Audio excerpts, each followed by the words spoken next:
वेदारा बरिया जाबायना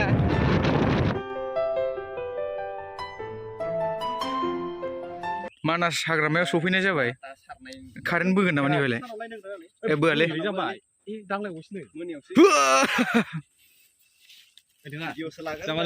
भिडिअ'सो लादोंब्रा नोंनि थामने लानो जानांगौ बिखौ current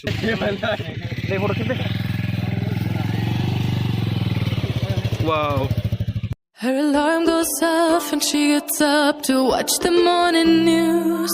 Doesn't work no more but tells a lot of stories about her youth. Drinks more lately and got pills in many different colors too. Morning light is showing, she moves the chair to look out at her view. But a shop was built right across the street and it stands where the sunrise used to be. In the afternoons on the couch to read, goes through old pictures and memories. Our heroes have been forgotten, our heroes so brave and bold. Our heroes have been forgotten, our heroes so they got old.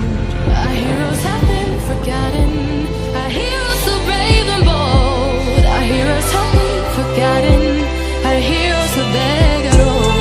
Our heroes so they got old. Our heroes so they got old.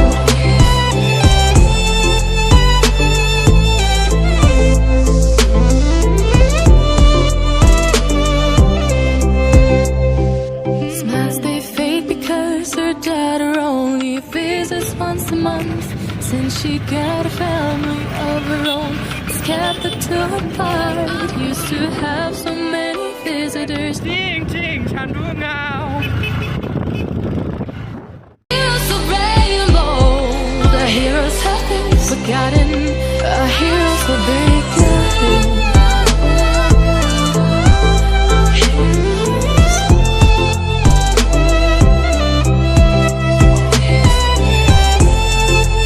बे university नङा नै high भल्टेजसो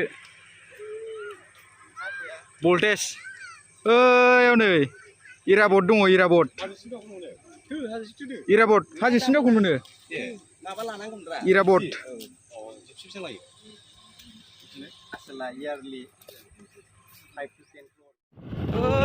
इराबट नुहुरालै मुरा इलाय इजे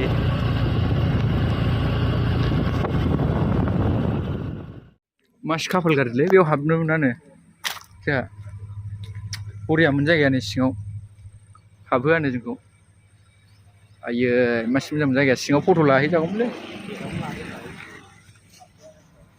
फंबायमोनहा दुखु नै फट' लानो मोनैनि दुखु एसे गाबदोब्रा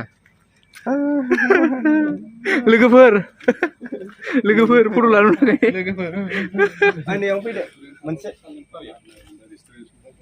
जायगाखौ बिदि हाग्राफ्राव फैबाथाय पिसफुल मोनोलै ना बोरैबा सरलपारायावबो लामायाव मोजां मोनथारदों लामा मोजांबा गांफुवारनायखौसो लोगो मोननांगौलै ओइ गांफुवारलाय ओइ दावराय गांफुवारदों मा बारनायनि आगैलाय सारि ओइनि गथ'आ ओइनि नाय माबायदि बारदों आयौ सामा बेसेलै बे सिमबोसे नों हायो इनिफ्राय फैनानै मोसौजों आङो गोथौ नङालै बे गोथौ नङा बा गुबुंलेसैलै दुगैजानाय नङा रोङा इनिफ्राय फैनायाव सहैलायदो मा होनदों बेखौनो सानस्रिनो रोङा दैखौनो ओमफ्राय रोङाब्रा बे गबगोनसो ना आयौ माथो दावदै फैगोन सानदोंब्रा बा डिलिट खालामनांगौलै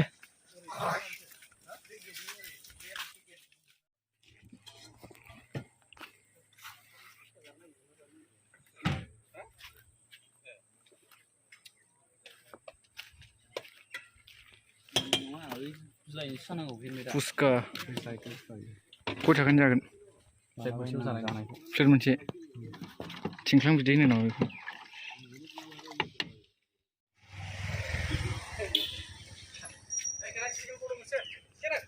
जागोन